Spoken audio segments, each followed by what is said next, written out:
But speaking of your review, and you know how good it was, how well it went down, and how much effort we put into it. There's obviously a website called MyGolfSpy, and this is probably a shorter clip on YouTube as well for those who want to dip in. MyGolfSpy are an independent website. They've got, well, kind of everything out there really: website, social media platform, YouTube channel, podcast, and do a very good job from what I've often been on there. There's kind of those guys, there's Golf WRX as well, who are the two that you kind of think of.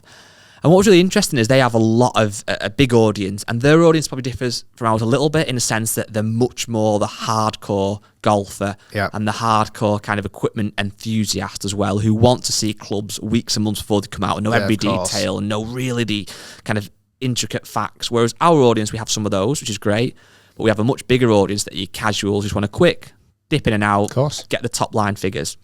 What was interesting then was MyGolfSpy. They have a forum that's very busy, very active, and they also have obviously website articles. Below their website articles, people can comment if they're signed into an account, and sometimes MyGolfSpy will respond to comments. Okay. Within this article about stealth, there was a comment from just a kind of a random viewer, reader, whatever, who mentioned that in your review, you didn't see much difference from stealth over Sim 2, whereas they were saying how they found massive ball speed gains across their whole team. What was interesting then was MyGolfSpy replied to said comment as the MyGolfSpy account. So obviously they have several staff, so I'm not sure who it was who wrote that comment, but it came under the MyGolfSpy brand. Anyway, gets the comment. They said, when you get the size of a Rick Shiels, I think you have a responsibility to do it right and be better.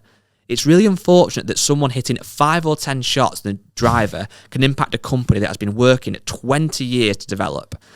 Then it goes on to say, we have been testing golf equipment for over a decade now, and we understand and respect the responsibility to do it right for the consumer.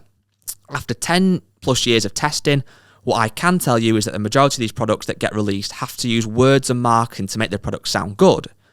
The reality, though, is something close to the fact they are less than good. They are average at best and really are much better than the product they told you to buy last year, which was also the best. When it comes to stealth, what I can tell you is that I've never seen a single product in the driver category produce ball speed and personal records for every staff member at MyGolfSpy that tested the product. That is a first. Will it be better for everyone? Maybe not, but we need to give kudos to something when it actually deserves it. And then it's a couple more lines, but not massively much else that adds to what I've just said. So, Rick, you've hit 5 or 10 shots with a driver. What do you think about that? Well, that, first off, is because I've hit a lot more than 5 to 10 shots. We're going to get bleeped out, Matt. That's that's quite insulting, actually. It is. That's actually a really insulting comment. I feel like there's been... That's disrespectful, to be honest. I feel like that comment, the way that they've disregarded my review by saying I've only hit 5 to 10 shots. So I'll cover that in a minute because you obviously know the truth behind that. I find it very interesting that they seem to, I'm not questioning this, but seem to categorically say that every single team member has picked up ball speed. Mm-hmm. That's bold. That's very bold. And is that ball speed on every shot or on good hits or miss hits? What is that they've gained ball speed mean? Just overall, or how does that look? And is that comparable to the driver that they've currently using? So they can't question my authenticity or diligence if they're not actually going to show that as well. Mm-hmm. Okay. That's bold. I didn't pick up ball speed. When I tested it against Sim 2, I did not pick up ball speed. You saw it in the video. Let's rewind back to the what was the date? About the 10th of December. Yes. We went down to TaylorMade HQ. We did. And over from America, the chief driver engineer and the chief iron engineer flew over to America to present the product to me and Guy. With the intention of telling us all about the information of the golf equipment, and the very same day fitting us for the product at North Hants, where Justin Rose kind of grew up playing golf on the driving range there. And I've been to many of these presentations, as you have. Yeah. And they're all certainly TaylorMade, very, very hyped presentations. The videos that you watch are just out of this world, and you think, oh my God, this has to be the best club in the world. You do? But I've become a bit more switched on now to go, okay, I've seen this year after year, year after year, year after year. I know that this is just a hype video. Yeah. The truth is going to be when I start hitting this product. So I went to Northants, and we probably got there at around about 10:30, 11. Yeah, I can't remember the exact timings now, but before lunch, maybe 11, yeah. So on the driving range there, they had this big kind of bubble driving range, this very kind of secretive hub on the driving range set up. And in there, they'd arranged for one of their best club fitters in the country, who's from the Wirral. He's a really nice guy, actually. His name's slipped my mind right now, but I feel like it's Mickey or... Anyway, he came down from the Wirral, and he was there. He was the chief fitter for the session, okay? So started off hitting some irons, hitting some 3-woods, getting loose and this, that, and the other.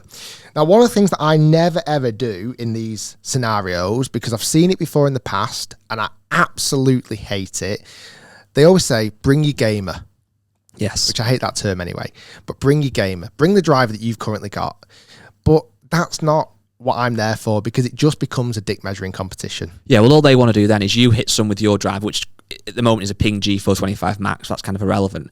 You will hit 5 or 10 with that while you're loosening up, and you might get a best one of 163 ball speed. Yeah. As long as they then get one with their driver that gets 163.1, after won. X amount of shots. They've beat yours. I just don't like it. It's not a nice scenario. I've done it. I've made the mistake with brands before.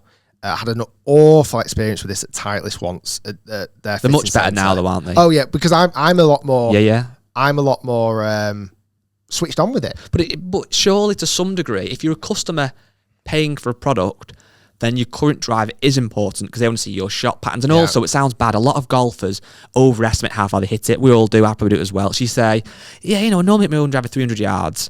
If you've not got your own driver with you then, and then you start hitting their one 290, I've lost 10. In reality, your own might go 270. But I know my numbers. You know your numbers. And also, this isn't the point. You're getting fitted the best spec for you from TaylorMade Stealth's 2022 lineup. Yeah. Your current driver in that instance is borderline irrelevant. Well, it is, because forget that. Because I'm not... you play golf with. And I'm currently not after distance with that driver. I know it's not the longest driver I could be using. I know it's not going to give me the fastest ball It's the max version for a start. It's not an LS Tech. But I know it's hitting me fairways. Yeah, That's why I'm using it currently. So anyway, I didn't take that, and I never do 20 fittings. So I think I actually started hitting Stealth Sim 2 first. Maybe to warm up. I think you did, actually, yeah. They had a Sim 2 there, and I was hitting the Sim 2, and I was collecting some numbers, and they had that Trapman, and I had my GC quad, but didn't actually set it up at first. So I was hitting the driver shots, and at this point, I'm just taking in the information. This is my first hit of a product. I don't often show this in a video because it can sometimes come across as it's almost too brandy. Well, first of all, you're in a tent that's got TaylorMade logos everywhere. And it's not really that for me. It's not massively content. It's you hitting a shot and going, that's not the right club, or them telling you it's not the right shaft. It's not really that exciting to watch. And it's like the main reason, like I say, it's too tailor-made. Yeah. Like, I like to do things in my own time, on my own space, in my own setting, with my own team. That's where I'm comfortable. As soon as I'm in this setting, it's like it's not a particularly comfortable setting for me either. And also as well, we you want to make the best videos you can, the most honest reviews you can, which we believe you do. And even with that mindset, we do this, but it's quite difficult to turn around to somebody and say, it's not very good, when the guy that's designed the driver is stood there. I mean, you did, but it's hard. Then you shove a camera in yours and his face. It can get a little bit. These guys, naturally, they're very good at the jobs. They're so passionate about the product. It's easy to do that away from them when we've had time to, and also we need time to think about what we want to say and articulate it in hopefully the best way. So, I'm trying to think of. So then I started hitting Stealth Plus, Stealth Normal. They were fitting me, and the guy did a nice job fitting. I'm always a little bit concerned about fittings because sometimes I'm hitting a driver really nice, I'm loving it, and they're taking it away and putting a different shaft in. Yeah. And I'm like, no, give me that back. I like that. Don't change it. Don't tweak it. So I was quite strict with that as well. I was in this bubble thing and I was hitting off a mat, and I didn't particularly like the mat. So I went out onto the grass at the front of the bay, and they had all TP5s there. Again, not my normal golf ball, but TP5s, Trapman. And then I set up my GC quad as well because I thought I just need to get my own numbers here as well, just so I've got some clarity. Realistically, How many golf balls do you think I hit? Well, I was stood there freezing. I don't want to say stupid now. I want to think properly. Well, they had that bag of balls. Yeah. The shag bag. I would say, you might disagree on this, in the region of 150. Yeah, I would say that. I was going to say about 120. Yeah. So to the point where I'd hit all the golf balls in the bag. They had to go and get extra golf balls. Yeah, it was a good couple of hours, and it was hitting a few, then it might have a minute hitting it, but it was a lot of golf balls. And the reason being because I was questioning what I was seeing from the product. I wasn't quite seeing from the product what I expected to see, comparing it to Sim 2, comparing it to Stealth, doing a direct comparison there and then, and asking them the questions, why am I not seeing more ball speed right now? Well, they end up coming up with the conclusion, which is quite strange, that the golf balls you were hitting, which were their golf balls, their TP5, which the night before they were claiming is longer than Titleist Pro V1, were cold, and that they'd been left in the cold under this tent overnight, and because they were cold, they weren't going very far, which was a bit strange when you fit in somebody.